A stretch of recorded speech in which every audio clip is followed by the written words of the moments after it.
So hi, I'm Jennifer. I'm CEO of LINX. I feel like I haven't seen you all today yet. I'm normally on in the morning, so it's nice to see all your faces. I'm going to do a few points today. It tends to be a bit of an update on what we've been doing, but this is also a little bit of an update on what we're planning to do with the rest of the year. So there's a few different things I want to cover, but firstly, I just want to take the first 10 minutes, hopefully, to do a bit of a deep dive into the work that we've been doing here in our home market in the UK.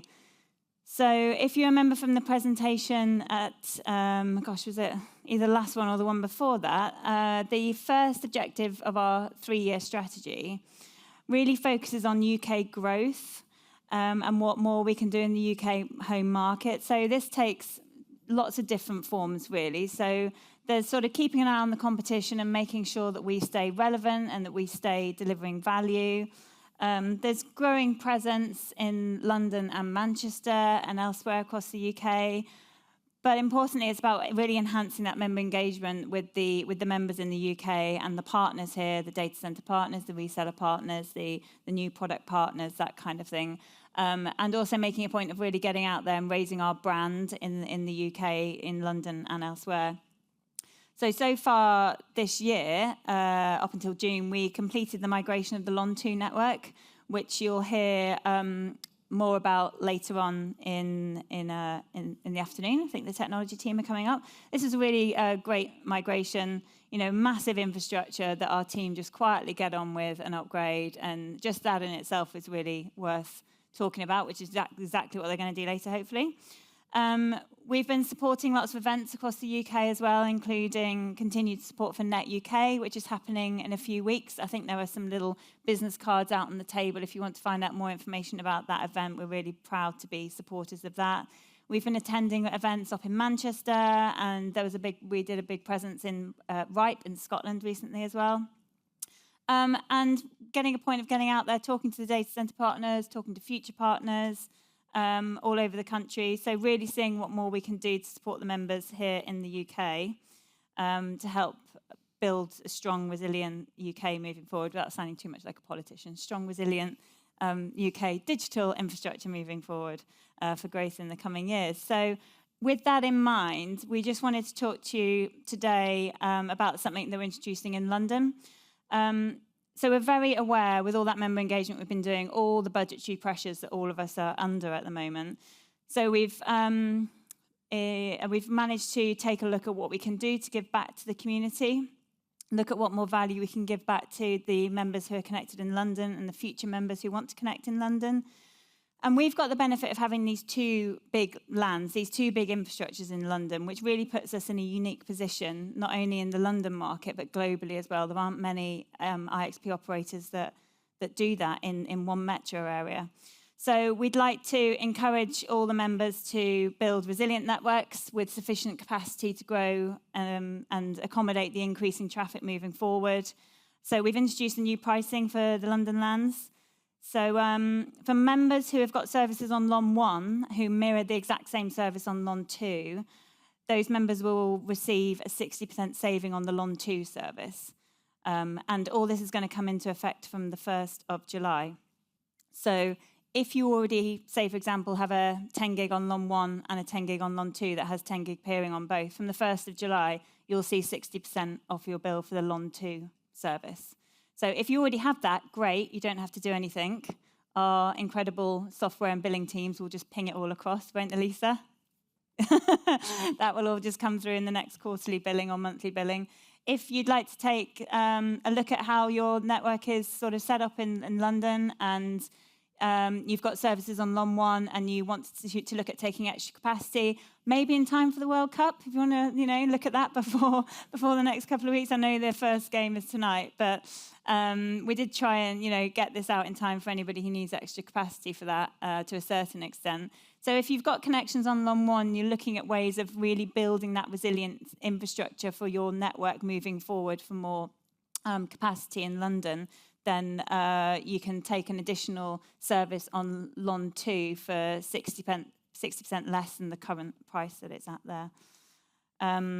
So as I mentioned, this pricing comes into effect 1st of July. It'll be automatically applied to the qualifying services from July onwards. That July mark hits the next quarterly billing run that we do, so we're not trying to do anything too complicated with the billing there. And we're hoping to really see that the members will be encouraged to strengthen their networks by taking that additional capacity on them too, allowing more space for traffic increases that we all know are coming. We've heard a lot about AI today. I'm not going to talk about AI, by the way, so I'll be a bit of an anomaly, but there's lots more traffic coming our way, so trying to work out a way of really allowing everybody to build up that resiliency and that additional capacity that's needed.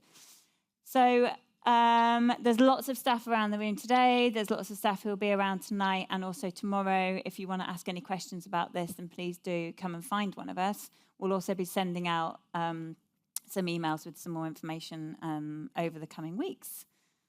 So I've got 5 minutes before the AGM, so I'm just going to move on. Let's talk about Manchester. So we talked about London, what we're doing down here in London.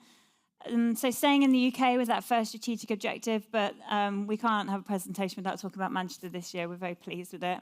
Manchester's now a 1 terabit LAN. We saw the peak on a Monday morning a couple of weeks ago. The people of Manchester are very diligent and hardworking. We always see those traffic peaks on a Monday morning. So we've been focusing a lot on digital connectivity in the UK outside of London, what more we can do. And these figures here really reinforce that growth story that we're seeing outside of London. So Manchester's got around 133 connected members. That's probably a little bit more now, actually. We've got more than 5 products available up there, 7 terabytes of connected capacity just on the Manchester LAN alone, which is really impressive. And we're in 5 locations across the city, all interlinked across 4 different data center partners.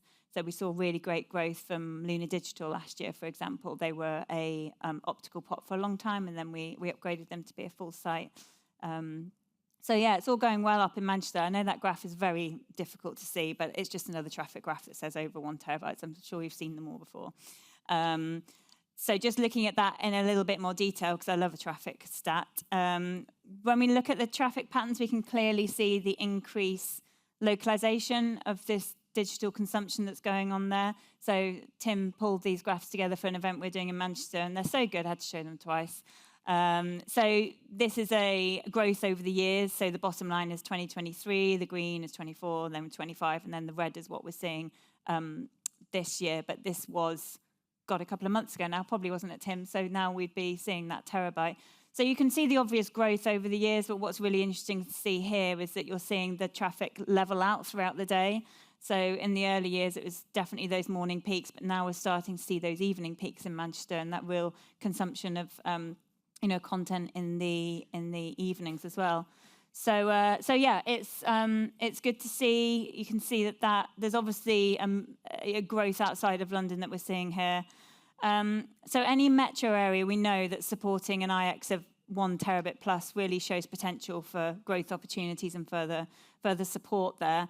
As mentioned, we've been really focused on providing this resilient support to the members in the UK and creating this digital hub outside of London.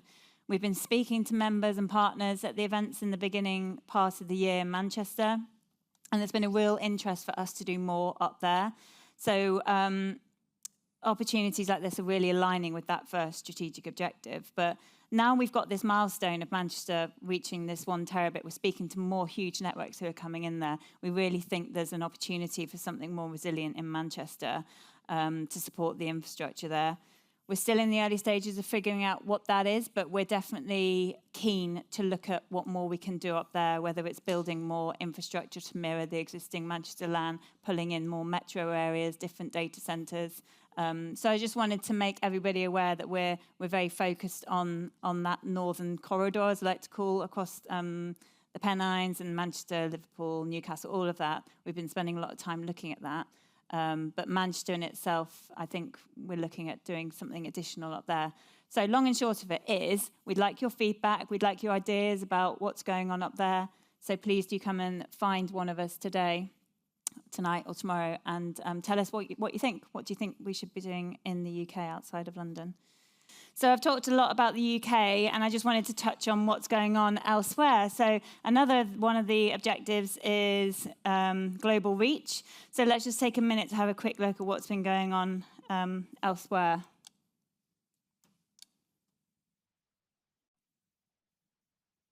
Thank you. So really our goal here is to continue to grow these global initiatives that we've got in other countries, which is really about making sure that we're diversifying revenue to build our strategic plan for moving forward. So we're not saying that we're not trying to grow the UK, as you've just heard, but we're trying to really diversify that revenue out across lots of different areas, spread that geographical risk, and be able to support the UK operations through that income that we're getting from the global projects. In Kenya, we've done lots of work this year, collaborating with the local partners and members. And here you can see the traffic peaks that we're seeing on the Kenyan lands, which is, it's been really, really great to see. The team had to update the slides literally a day ago because the Nairobi traffic went up. So Nairobi's now about 140 gig, and that's wrong. Mombasa's closer to 240 now. So these two lands really they're great. They're very satisfying to see. They tick up, and Patrick, who's our man on the ground over there, does a fantastic job with the community. So what we do is we're really trying to make sure that we're focusing on those areas, and we're not just building these IXs and then leaving them and walking off. This is a picture from the first LINX Connect event that we did in Nairobi a couple of weeks ago, and you can see the great attendance there and the good atmosphere that was happening. I think it was sold out. It was an absolutely awful day. It was pouring down in true London style, and they all came out in their masses to see the teams and had a really, really good day. So well done to the teams there for doing that. Elsewhere, we're supporting these global lands that we have by running a couple of promotions. So at the moment, there's a promotion at the Nova Land in Northern Virginia that we went over to Nanook last week to talk to the local community there. And there's a promotion on the new Ghana land to help that get up and running. So if you want to find out any more about those two promotions, please do come and talk to one of the members of staff about that. And finally, on this slide, following the success of Riyadh and Jeddah, we've now launched our third IX for our partners in Saudi, Centre 3. So Daman is now live in Saudi as well. So there's lots of work going on outside of the UK as well to really bring in that additional revenue and bolster the sustainability of the company moving forward so that we continue to give value back to the members. And finally, just touching on what we normally start these presentations with, a bit of our growth in general. So our stats so far this year really show that our third strategic objective is diversifying through growth and innovation and different products and things. We've had 54 new member applications so far this year. So bearing in mind we're just at the beginning of June, that's really impressive. And the net growth, so when you take away the ones that are merged or cancelled, so the net growth is around 23 member net growth, which I think is not far off what we saw in total last year. So we're on track for another good year in terms of membership growth. So we're really pleased with that. The 400 gig ports keep coming, which again is brilliant. Andy's not so keen on them because they're priced quite well, so that when members with lots of 100 gig ports, condense down into the 400 gig ports, that it's much more economical for the members to do it that way. But the idea is that the members are getting that extra capacity so they can put more traffic on and deliver to the smaller members with the smaller ports. So yeah, another 6 plus 400 gig ports have been added across the network. And already halfway through the year, we're up another terabyte in the traffic peak, which was it Arsenal winning I'm terrible with football, which is ironic, seeing as it's the World Cup starting tonight. Anyway, the peaks are it's always Arsenal, which my husband loves because he's an Arsenal supporter. Anyway, another traffic peak. So the peak is up another terabyte since the end of last year. And we're busy working on some new products as well. So members can now connect through a few different third-party providers. We're seeing increased uptake on services like Maps, and we're very busy in the background working on some new products and some new ideas to hopefully have launched by the end of the year. There is a drop-in session tomorrow about products, so if you have product ideas, anything you'd like us to consider and sort of look into, please do come along to that session tomorrow. Mike and the product team will be there, and we'll be happy to brainstorm ideas with you, won't you, Mike? Yes, he's nodding.